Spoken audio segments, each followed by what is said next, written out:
సరే రాధాకృష్ణ గారు site visit condition అనేది సింగరేణిలో మొట్టమొదటిసారి బట్టి విక్రమార్క ఉప ముఖ్యమంత్రి అయిన తర్వాతనే ఆయన కావలసినటువంటి వాళ్ళకి అందించడం కోసం పెట్టడం కోసం ఇది పెట్టాడు అని సరే నువ్వు ఊహించిందంతా రాసుకున్నావు, పర్వాలేదు. నేను ఎమ్మటే ఖండించాను.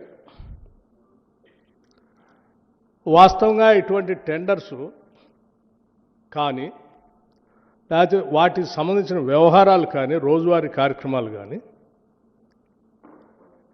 ఏ ఒక్క నిర్ణయం పైన కానీ సంబంధిత మంత్రి దగ్గర రావు. అసలు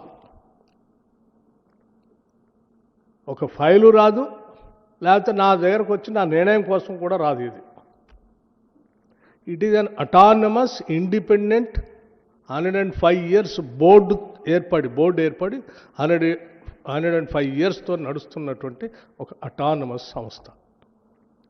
105 years నుంచి దాదాపు కొన్ని వేల మందికి ఉద్యోగ అవకాశాలు కల్పిస్తూ ఇటు రాష్ట్రానికి కేంద్రానికి కూడా ఆస్తులను అందించడమే కాకుండా చాలా ట్రాన్స్పరెంట్గా వాళ్ళకు ఒక ప్రొసీజర్ ఉంది. ఆ ప్రొసీజర్ ప్రకారం పోతూ ఉన్నారు.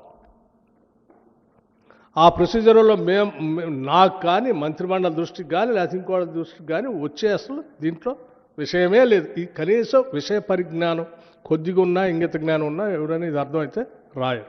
బట్ అయినా స్టిల్ ఆ తర్వాత ఇది ఇందులో రాగానే అది చదవగానే నేను అనుకున్నా, ఏంది ఇంత పెద్ద కథనం, ఒక పేపర్ మొత్తం రాసింది, ఇంకో లోతుల్లో కూడా ఇంకోటి రాసింది, రకరకాల ఎటో తిప్పి రాసింది.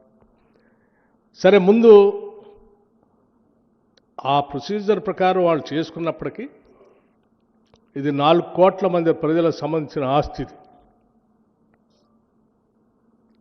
మీరు ట్రాన్స్పరెంట్గా చేస్తున్నట్టు కాదు, you have to be seen also. So first you stop the tenders, cancel it, let me examine it, and then I will come back again. ఈ రాష్ట్ర ప్రజలకు వాస్తవాలు తెలియాలి, మళ్ళీ వచ్చి నేను మాట్లాడతానని చెప్పి ఆ రోజు చెప్పి వెళ్ళాను.